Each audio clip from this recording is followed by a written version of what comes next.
What up, Laker Nation? You here with your boy Kareem, aka 100 Likes. How you guys doing? Wow. Let's get to it. Let's get to it, man.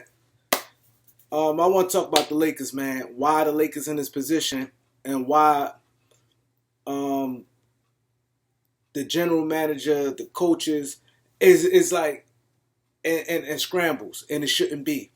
Um, Laker have one of the biggest media fan base there is. Like, you got guys from other states that loves the Lakers, diehard Laker fans, right?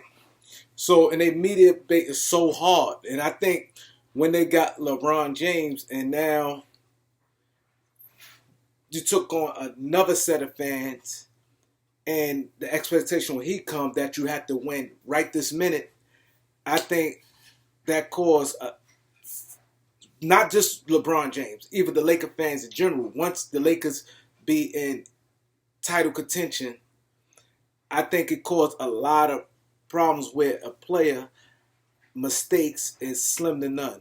And me, who played ball before, nobody perfect. You're gonna have good games. You're gonna have bad games. It happens. And I tell you guys this: you got 82 games. Out of 82 games, you're going to have a stretch where you playing good. I mean, a player, individual player. Then you're going to have a stretch where you may struggle. Then a stretch you may play good. Then a stretch you may struggle.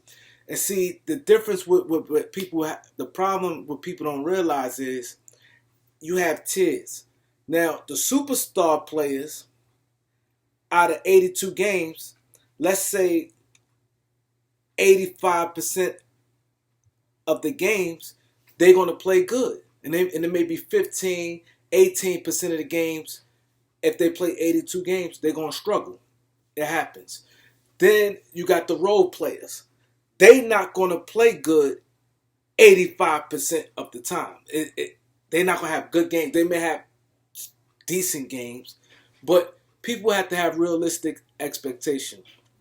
And I think by every time, I seen the noise, people's going crazy at the 6 or 7 games with the Lakers. 6 or 7 games, they call for heads, saying the roster was crazy. People have been calling this from 6 or 7 games. And I think that was way too early, even though it look like people go back and say, oh, I was right what I was saying about this team. It's not that. But I'm just saying, as a fan base, you have to you have to look at every situation. Okay, the Lakers only returned three players.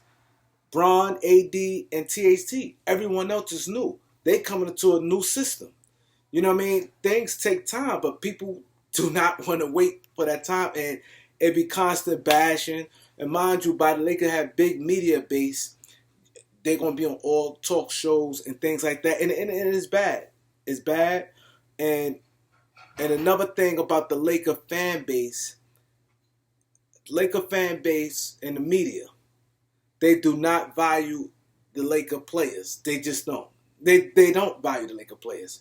Because all season you hear, oh, this person is that. So now when it comes time to trade, you trading a boatload because in your mind you like, oh yeah, get rid of him. Yeah, oh, no problem. Get rid of this guy. Give him that too. Give 3 for 1. It doesn't matter. Now, I understand the rush trade. You had to put multiple players in because of the salary. But look at that trade. Look at that trade. Yeah, Westbrook, a guy that's in his 30s, and he's the same problems he run into now. He ran to Washington last year. He played a little bit better, but it wasn't as much noise because he's in Washington, not LA. But that's where the scouts had to look and see in depth what he did for that team.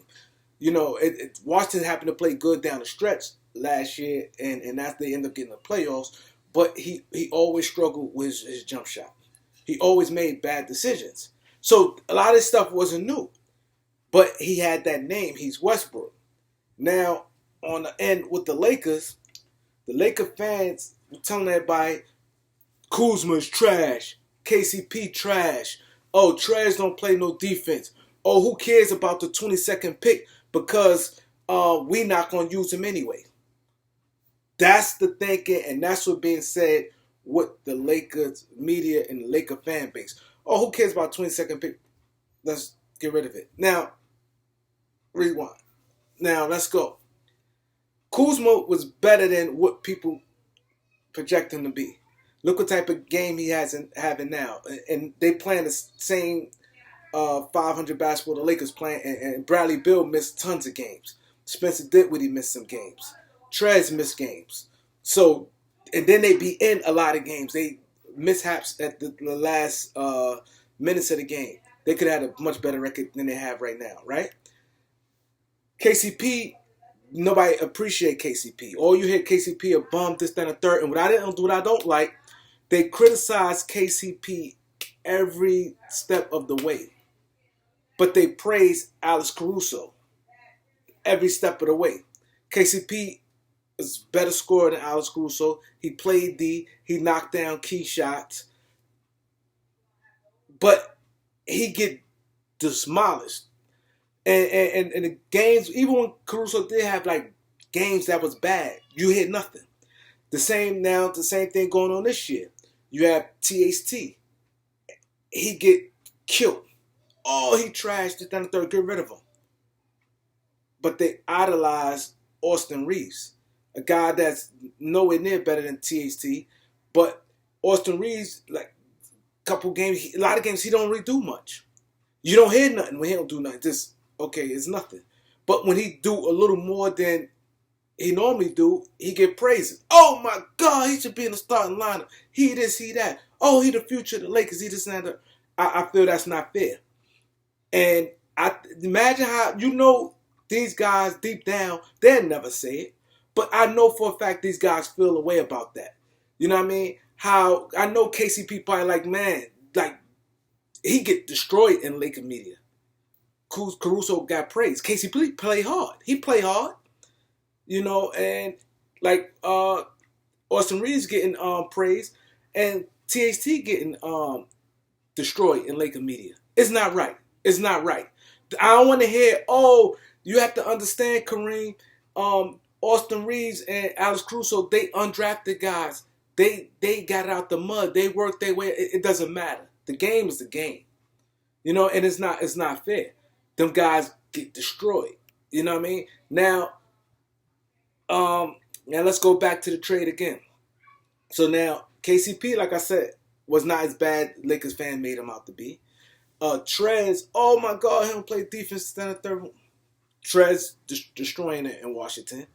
Oh, who cares about 22nd pick? All right, who cares?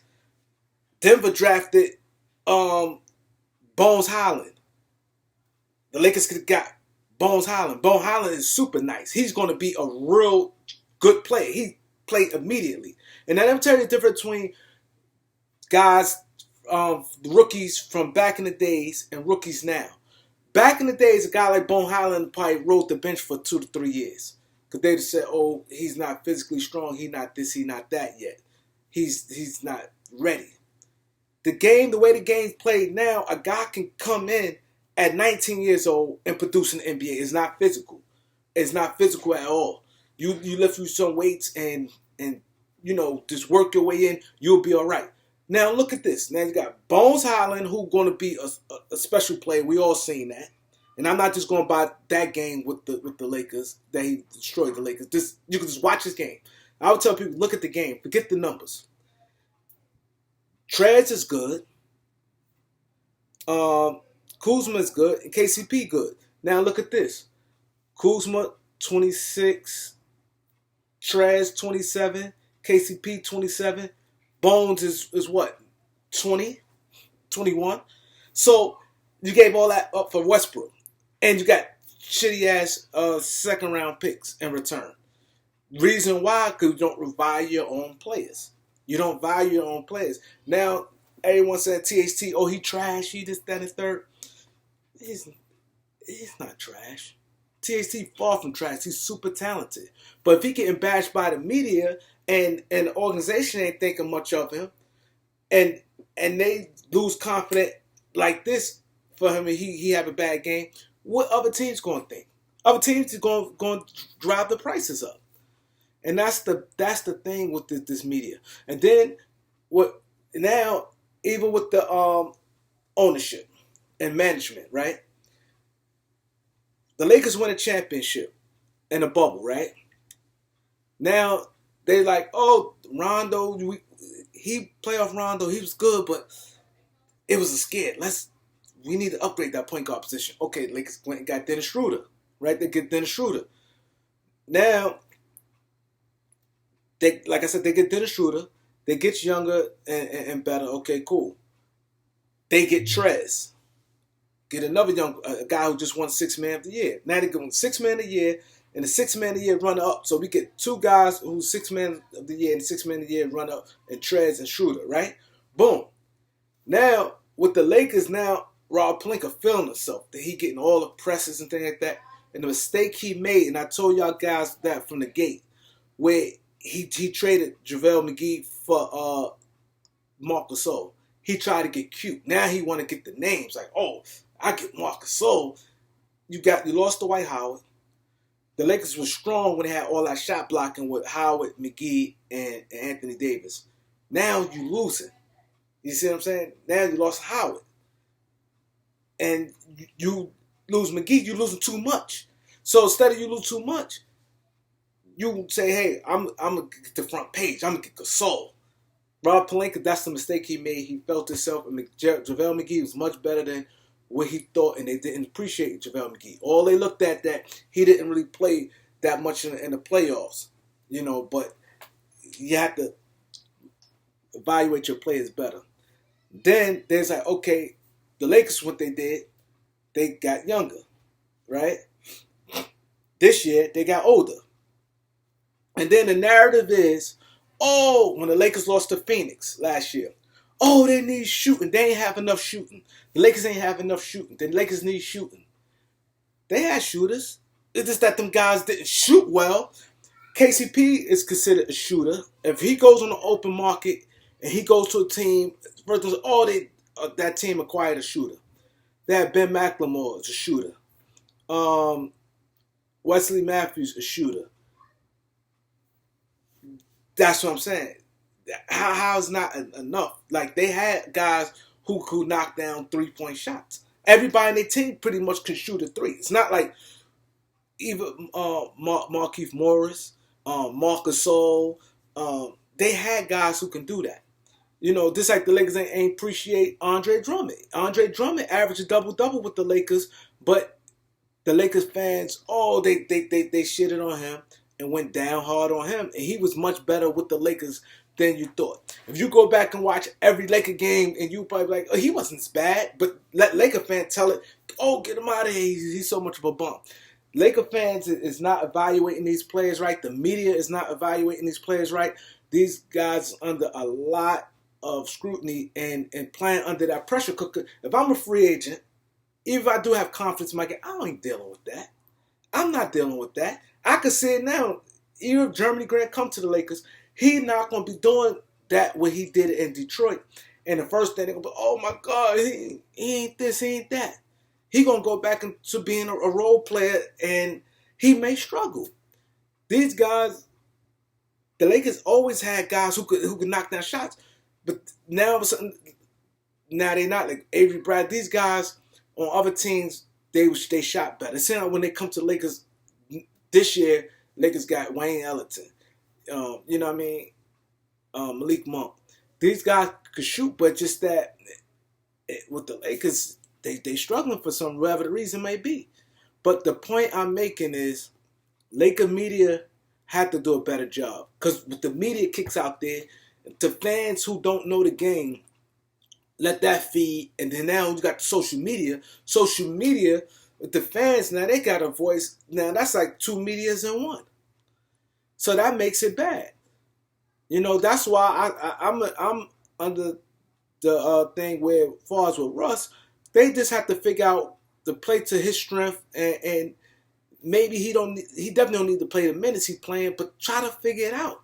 But try to make a trade for him for John Wall and try to give Houston a first round pick. Or if the Lakers try to trade THT for Eric Gordon, will be stupid. Eric Gordon, injury prone. He has a big contract. You just don't make those moves like that. You know what I mean? For Eric Gordon. I'm not that big on Eric Gordon. He's all right. He's solid, but I'm not trading no THT for him. And you have to look at it like this. If we didn't give THT up for Lowry, who was just need and tough and things like that last year, don't turn around and give him up for a guy like an injury-prone guy like Eric Gordon. Come on, you have to give up two. To get Eric Gordon, you're going to have to throw in Kendrick Nunn. So Kendrick Nunn and THT for Eric Gordon, no way. Kendrick Nunn is good. He just happened to ain't play yet. And you don't make moves like that. Those moves you just don't do. You don't do no THT for Robert Covington. Robert Covington shot. He shot. He's not that good no more. He's not as good as he was on defense. He just not that no more. Don't go by past reputation. And that's a lot of mistakes the Lakers make too, their management. They go on these guys' past reputation. And then, like, Robert Covington going to be a free agent at the end of the year. So you just don't do that. You got to believe in your players, man, and let them play through it sometimes. Figure it out. You're getting paid millions of dollars to coach. You're getting paid millions of dollars to be a GM of the team. You got to figure it out. When Rob Pelinka had this team, everybody was, oh, it's great. Now they turn and call him stupid. Like, you can't have it both ways. You can't. Because I could go back to, there's nothing for me to go back to my lives when the Lakers got Russ and watch how it was a parade and everybody had their pom-poms. And now you can't call Rob Pelinka stupid. It didn't work out. Shit happens. Shit happens. That's like right now you've been with a girl and y'all been together 10 years. And let's say 5 of them years was great, and the last 5 wasn't so. And what you gonna say? Oh, I made a stupid mistake. No, you've been 10 years. Shit happens. That deal, it didn't work out. Okay, cool. We gotta stop that, Laker fans. Laker fans, please stop it, man. We gotta support our players and stop with this praising some players because you feel he's like an underdog, or you feel, oh my God, because he didn't get drafted. I ain't hear not one time. Austin Reeves, a lot of games he didn't do nothing. The last game he just played, he didn't do shit. I don't hear no criticism of him. None. I don't hear no criticism of Caruso the whole time with the Lakers. They always praise, and when he don't do nothing, it's just quiet. You can't have it both ways. You know, and that caused problems in the locker room. Players might be like, yo, what's up with this? They ain't gonna never say it. But I'm gonna say it. They gotta stop that. You know what I mean? And they overrate these guys. So if they so good, how come we couldn't get nothing for them? How come nobody asking for them in the trades? They said the Lakers supposed to have offered Alex Caruso for Derrick Rose. Derrick Rose is playing on one leg. Detroit said no. So if Alex Caruso was all listening, why Detroit didn't take Alex Caruso for Derrick Rose? And Derrick Rose was struggling. Not struggling, no, he's playing good, but he in and out the lineup. Detroit had no use for him. They want to get rid of him. That's what I'm saying. Like, stop it. Alex Caruso solid. They is what they is. Don't overrate them. But Laker fans, we got to do better, man. We have to do better, man. I need you guys to like, subscribe. If you haven't subscribed, you got to subscribe because it's going to heat up trade season. I'm going to be breaking a lot of news. Go to the Beat 139, the podcast here. We did a lot of great interviews, man. A lot of great interviews. You go back, we interviewed everybody. Entrepreneurs, rappers, singers, actors who've been in movies, big YouTubers. We interviewed comedians, everybody. Just go back and check the Beat 139 and subscribe to that channel also. Peace.